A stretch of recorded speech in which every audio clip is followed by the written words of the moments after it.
Hello, I'm Rachel from Echidna Sewing, and in this video today I'm going to show you how to create fabric flowers with your sewing machine. I'm going to create two flowers. The first one is what I call a flannel flower, and it's embellished fabric using a plain and a patterned fabric, so using two different fabrics. And the second flower is using strips from your bias maker, and this is what the one that we'll be creating looks like. And you can also make the flower with ribbon if that's all that you have in your stash at home. So we have written a list for you with everything you need to create the fabric flowers. There are a couple of things I'd like to point out for you though. One of them is the flower template. So this is the template I've used to create what I call the flannel flower, and there's smaller petals and a couple of circles if you don't have a yo-yo maker, but this is just to show you one of the little flowers with the smaller petals. This is this one. The next thing I want to share with you is the yo-yo makers. So some of you might know them as Suffolk puffs, and this is what they look like when they're created, and we use those a lot in the centers of our flowers. When I mentioned the fabrics at the beginning, I talked about using a plain and a patterned. It works really well for the reverse, and this is a variety of options for you. And I'm also using a felt to stitch the petals onto with the flannel flower, and this gives it really good support. And for the bias flower, I use the Simplicity Bias Tape Maker.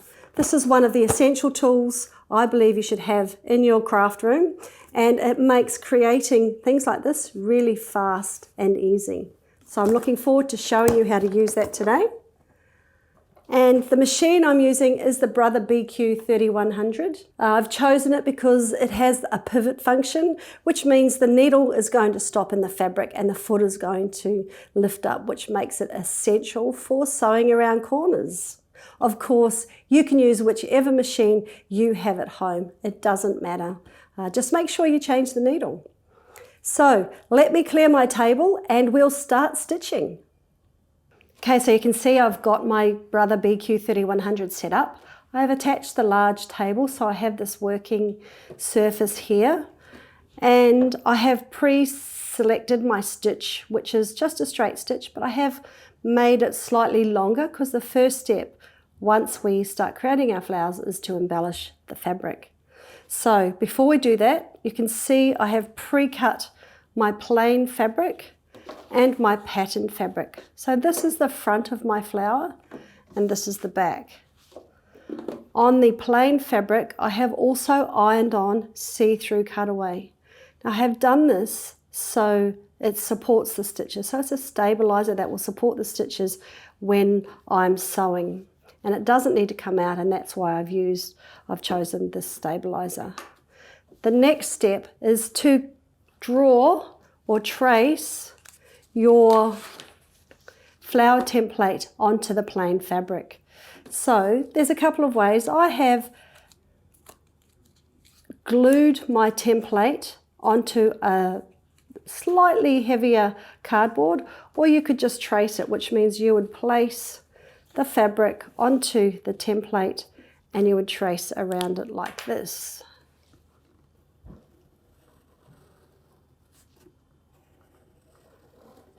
When we go to stitch the flower, this is actually your stitching line, so it doesn't have to be perfect. I don't know if you've seen some flower petals, but some of them aren't perfect either. The option that I prefer to use is using this template that is on the cardboard, and it will make a slightly bigger flower, but I just think it's faster. So you'll keep doing this, and you can see there's a gap between each one until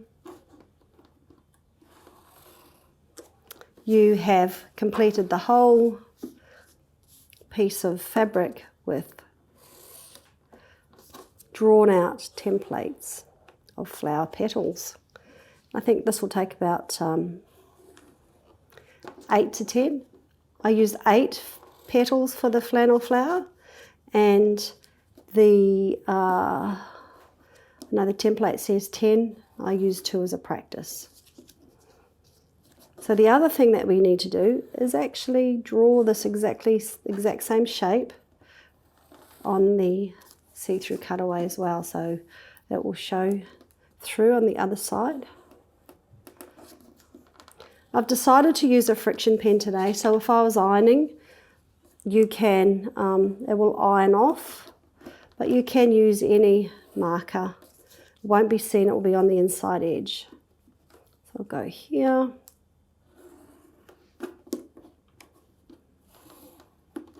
And then you need to flip it over. You can see your template here. You can just free draw down. As I said to you before, these are your stitching lines, so they won't be seen, they'll be in the seam, and if you do use a friction pen, they will iron away. Some of these are a bit bumpy. Okay, so once you have completed this, the next step is stitching. So I'm not going to keep going because I have prepared some earlier. So I'll put my backing this aside. The next step is embellishing the fabric. So what you need to do for this, and I'll show you, I have done one here. So what I'm going to do is increase my stitch length to 3 on the machine and start stitching up and down on the petals to create this thread embellishment. So to do that, you can see both sides are drawn. My stitch length 3. Now I'm going to start stitching.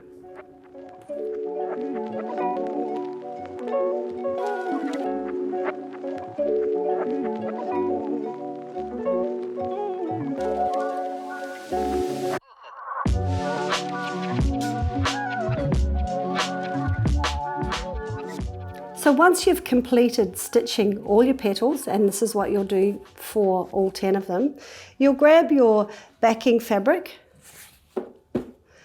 and the stitched or embellished, here's some more that I've prepared earlier, petals, and you'll place this onto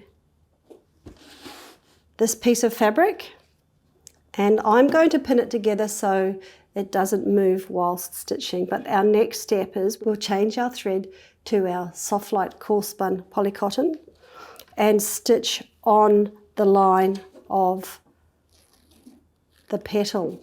Now I just wanted to show you, this is why we draw on front and back with our friction pen or whatever marker that you're using, so that you can see easily when you're stitching, because obviously this time it's right sides together.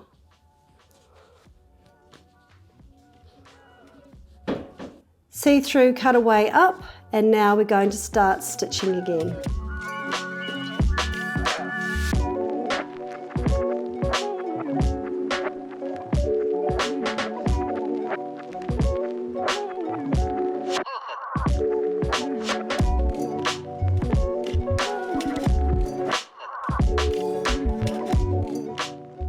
So once they're completely stitched, the next step is to cut them out. So you can use a scant 1/4 inch seam, which is what I'm doing, and just cutting around the outside. I'm actually going to go all the way to the top, and then I'll just cut across about 1/8 of an inch above where the point of the petal is, and then back down the same side.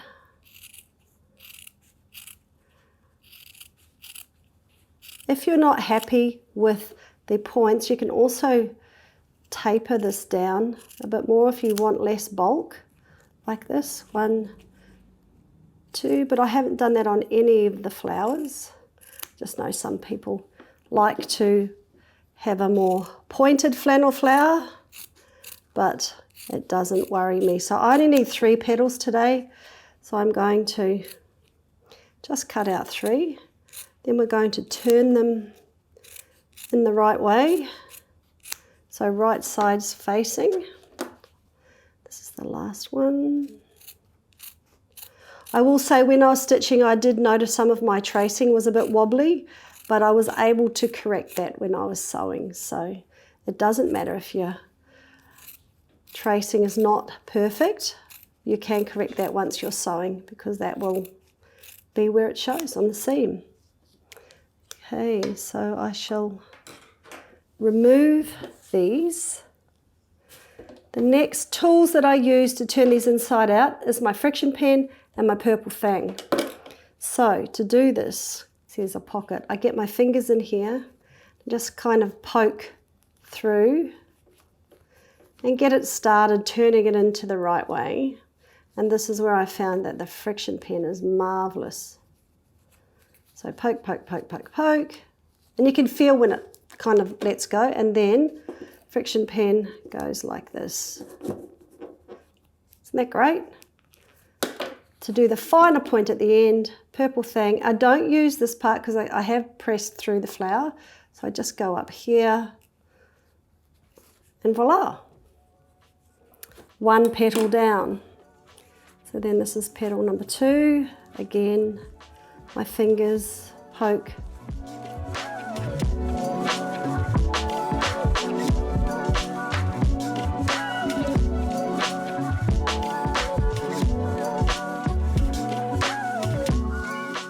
So probably the hard part is just getting it started and then poking the bulk in.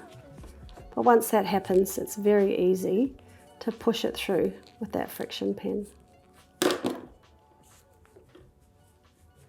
get that shape. So there's 3, and here is my other 5 for my flower.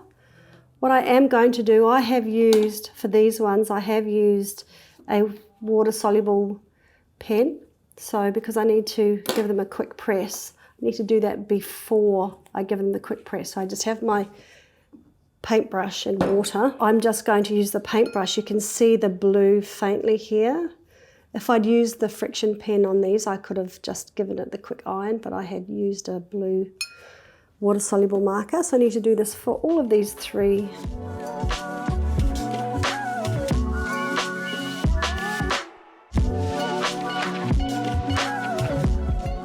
Okay, the next step is to give it a good press.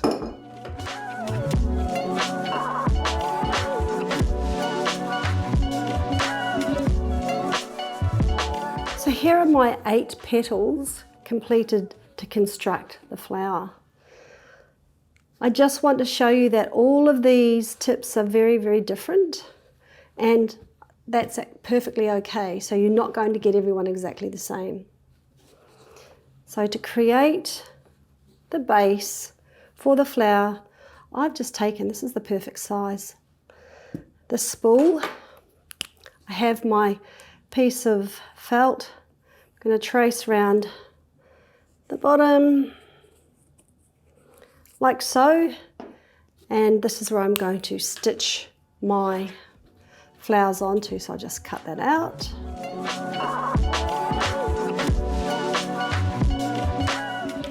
And then start placing.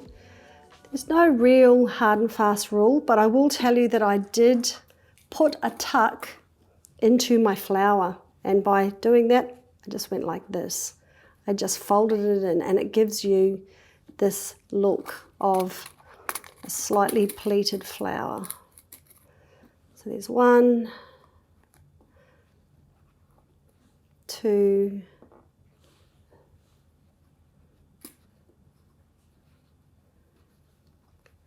3, 4.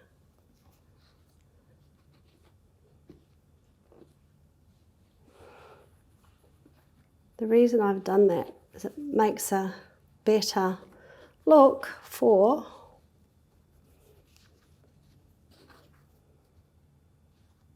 your finished flower. So the next step is, let me move the iron.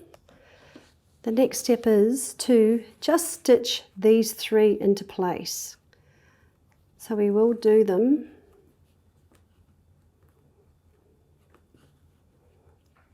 bit by bit.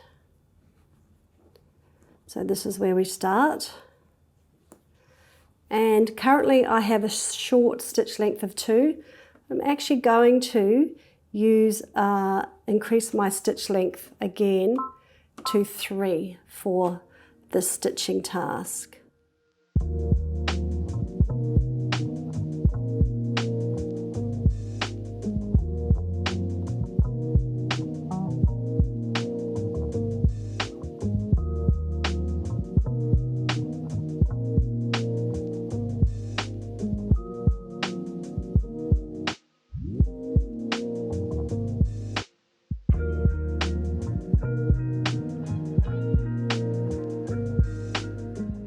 Okay, so the base of my flower is finished, and the next step is to create the yo-yo or Suffolk puff for the center. So I've got my needle, double strand with a knot in the end, and I have my Suffolk puff maker, which is here. So this is a really fabulous tool. Yo-yo maker is actually called this tool, but these are called Suffolk puffs. And I just got a square, cut that out. You can see you need to have probably about a 1/4 inch at least excess fabric around here. So if I get, so this would be here. You do need to have that margin. So I'll press this in, you can hear it click. And what I'm going to do is quickly stitch around. So I have my 1/4 inch here, you can see this, and then I've placed my needle in my starting point, which is here. So these are small arcs. So essentially you pull this thread here and you go back into this one, pull it through.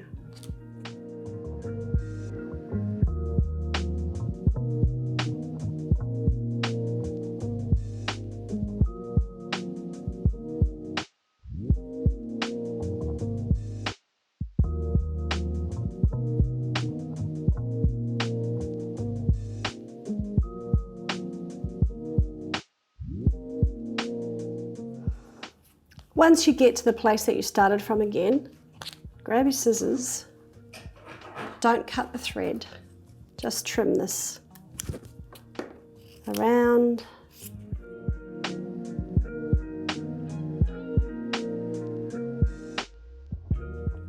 You could do this at the beginning before you start stitching, but I like to do it at the end in case I don't think I've adjusted enough when I'm stitching. So then remove the fabric from the template, the yo-yo template, and take it off gently. Then we pull it together, and as you're pulling, you tuck the, I don't know if you can see this, you tuck that seam down so it's on the inside. Once you start making these, you kind of get a feel for it. So I'm tucking the seam so it's on the inside of the yo-yo and pulling, so you tuck and pull all at the same time.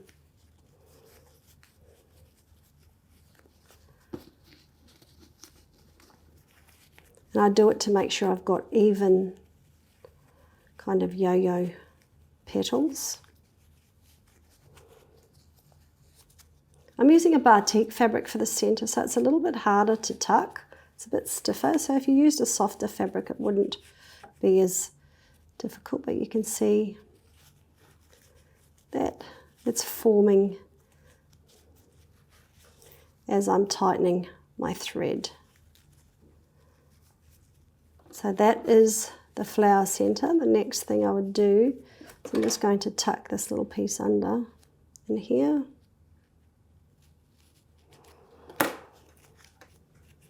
And then take my needle, and just to fix it in place, you can straighten these up if you want them to be perfectly straight. I don't kind of mind an organic look. I'm just going to poke it through to the back, and I'm going to pull that tight, and I'm just going to lock it off at the back here, because of course this gets stitched onto the flannel flower, so just do that once. And then I take my flower centre, I'm going to poke the needle through to my felt. I'm going to stitch this in place. So just trim, do some thread trimming, which I had not done. And I'll go up and down in the middle of the flower a couple of times through the yo-yo or the Suffolk puff.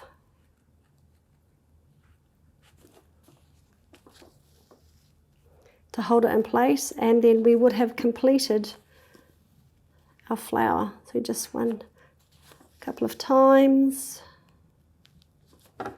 And then on the back, I would again just lock it off.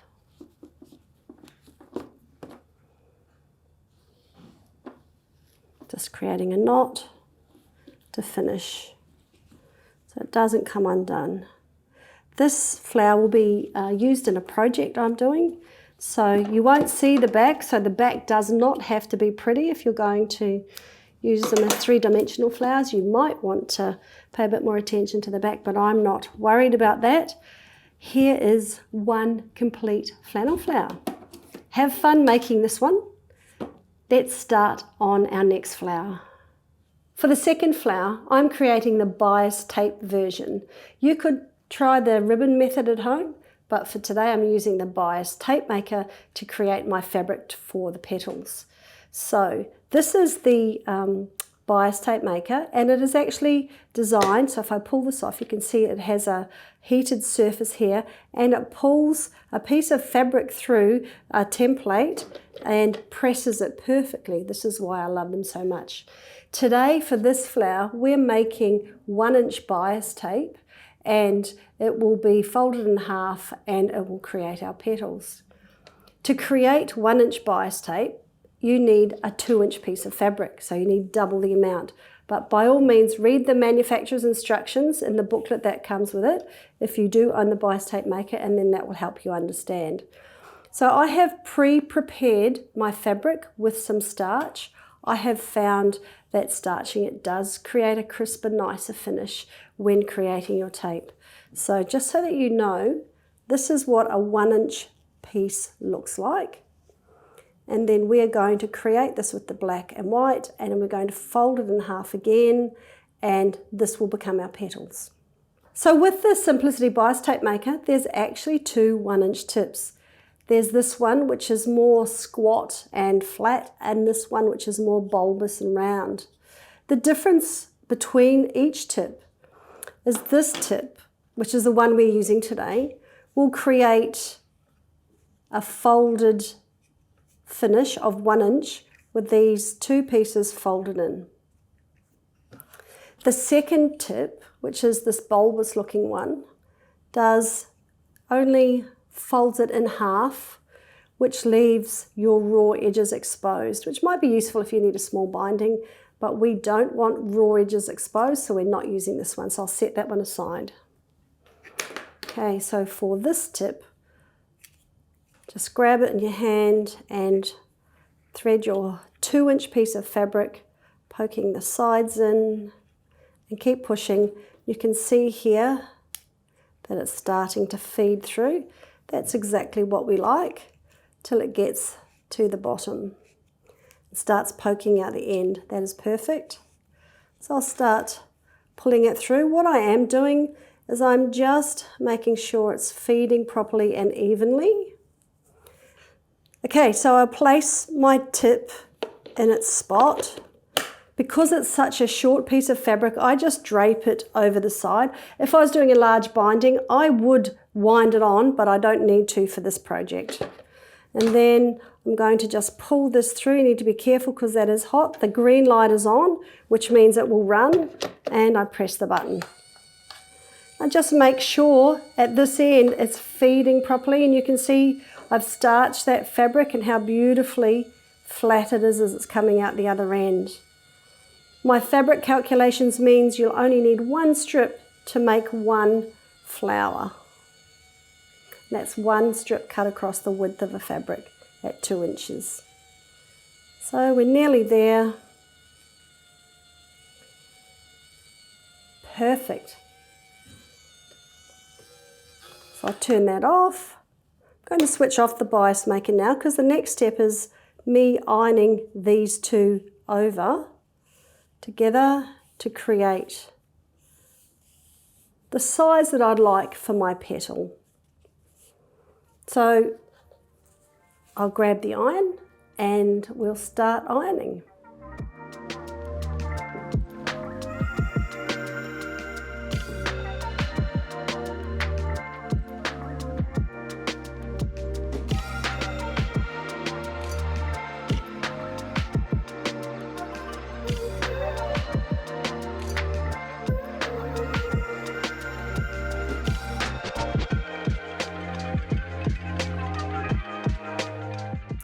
Okay, so I've finished ironing the fabric.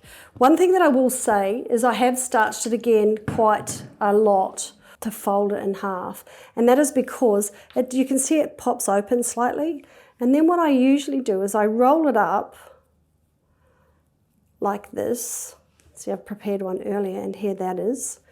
And I would leave it overnight so I can, so it will actually hold together so the starch settles and it gets firm and then it's easy to cut.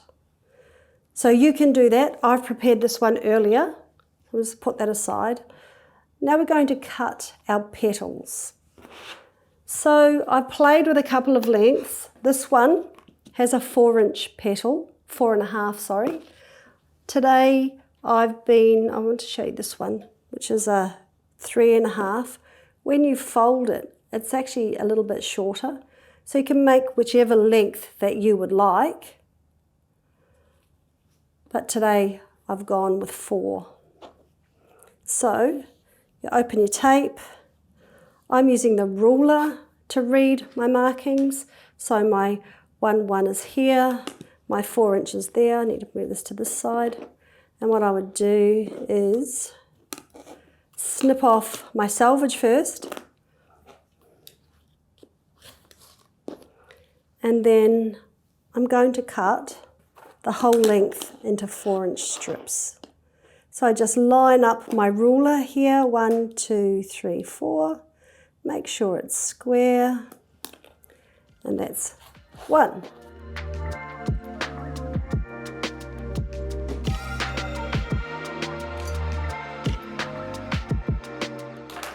I keep these little guys because that's an offcut that we could use for something smaller later. So that's 10 beautiful petals for our flower. Next step, let's pin them onto our background. So I've done the same thing that I did with the felt, except this time I'm using the stiff felt. I drew a circle and I've cut it out. So these ones are slightly off center, as you can see. And if I place one pin there, I'm using my wool pressing mat because it's quite good to kind of just audition the way the petals should go. It sits there really nicely. I'll just figure out how they're going to sit. And then I'm going to set up the machine and we'll start stitching.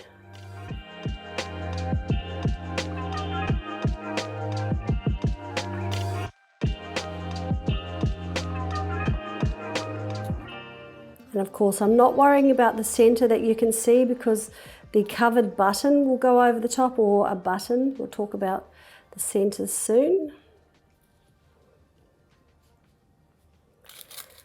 And I think I've got the idea of how this is going to stitch. So just pop these last ones in. This is really essentially for you to see how to figure out your placement. This is going to be a fun little flower. And you can see the difference in the petal length between this one and this one. Still using the same number of petals though, 10, but it's slightly smaller flower.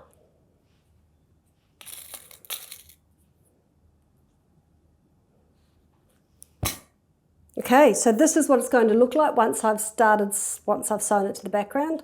So let me set up the machine and we'll start stitching again. So I deconstructed the petals off the backing piece because I can't sew it with all those pins sticking up. But just to show you, I've left the 3 on like I did with the last flower. Also, I haven't splayed the petal open like I did on the original flower either, but you could if you wanted to have it more open like this. I just thought it looked cute as a little black and white flat flower, but of course anything goes. You can do whatever you fancy, whatever comes to mind. So I'm going to start stitching. I'm going to start with those 3 that are in place now.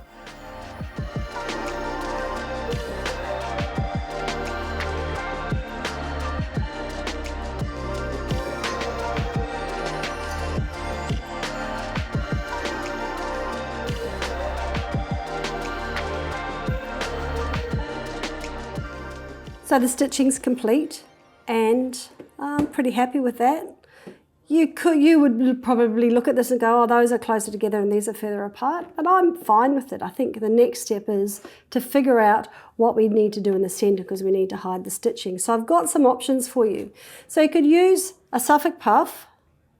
These would all look really great, right? Or you could use a covered button, all perfect for that size. Or you could use, I thought about these buttons, but I think probably this. I'm going to go ahead and use this covered button for the centre of my flower. It does need hand stitching on to finish it, but I'm not going to go ahead and do that again. And that's all there is to creating flowers with your sewing machine. I would love to see what you're making in your sewing room, so please tag us on Instagram. And of course, if you have any questions, don't hesitate to contact us. Have fun stitching.